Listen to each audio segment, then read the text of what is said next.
गोड गोड शब्दांचा फुलवा पाक, स्नेहाचे तीळ मिसळा त्यात, तिळावर फुलेल पाकाचा काटा, प्रेमाने भेटा आणि तिळगुळ वाटा. मकर संक्रांतीच्या हार्दिक शुभेच्छा.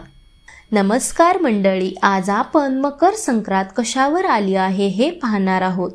तर मंडळी, वर्ष 2025 मध्ये मकर संक्रांत 14 जानेवारी मंगळवारी साजरी केली जाणार. यावेळी सकाळी 8:54 सूर्य धनु राशीतून मकर राशीमध्ये प्रवेश करणार आहे.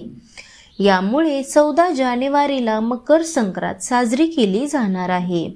या दिवशी गंगा स्नान करणं आणि दान करणं याला विशेष महत्त्व आहे.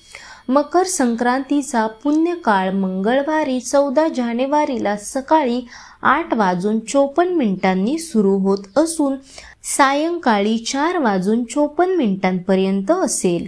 हिंदू धर्मात मकर संक्रांती सणाला अनन्यसाधारण असं महत्त्व आहे. मकर संक्रांतीचा पुण्यकाळ मंगळवारी 14 जानेवारीला सकाळी 8:54 सुरू होत असून सायंकाळी 4:54 पर्यंत असेल. सूर्याचे मकर संक्रमण बालवकर्णावर होत असून वाहन वाघ असून उपवाहन घोडा आहे. संक्रांतीने पिवळे वस्त्र परिधान केले असून हातात गदा घेतलेला आहे. तिने केशराचा टिळा लावलेला आहे.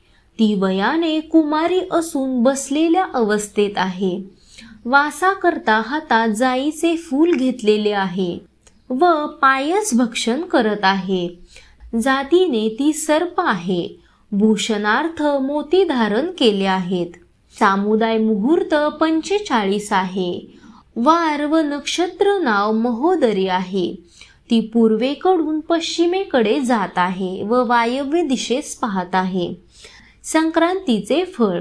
संक्रांतीने ज्या वस्तू परिधान केल्या आहेत त्या महाग होतील. संक्रांती जेथून आली आहे तेथील जनतेला सुख प्राप्त होईल. हिंदू धर्मात मकर संक्रांती सणाला अनन्यसाधारण असं महत्त्व आहे. धार्मिक मान्यतेनुसार या दिवशी ग्रहांचा राजकुमार सूर्यदेव शनीच्या मकर राशीत प्रवेश करतो आणि या दिवशी सूर्य उत्तरायण सुरू होतं. उत्तरायण प्रसंगी सूर्याला अर्घ्य देऊन पूजा केली जाते. मकर संक्रांतीच्या दिवशी तिळाचे दान करणे अत्यंत शुभ मानले जाते. या दिवशी गरिबांना उबदार कपडे, उडीद, खिचडी, तांदूळ, तीळ आणि चांदी दान करणं विशेष फलदायी असतं. पितळेच्या भांड्यात तीळ आणि तांदूळ दान केल्यानं पापाचा नाश तर होतोच, शिवाय शाश्वत पुण्यही प्राप्त होतं. तसंच घरात सुख, समृद्धी आणि शांती नांदते. व्हिडिओ आवडला असेल तर लाईक करा, सबस्क्राईब करा व शेअर करा. धन्यवाद.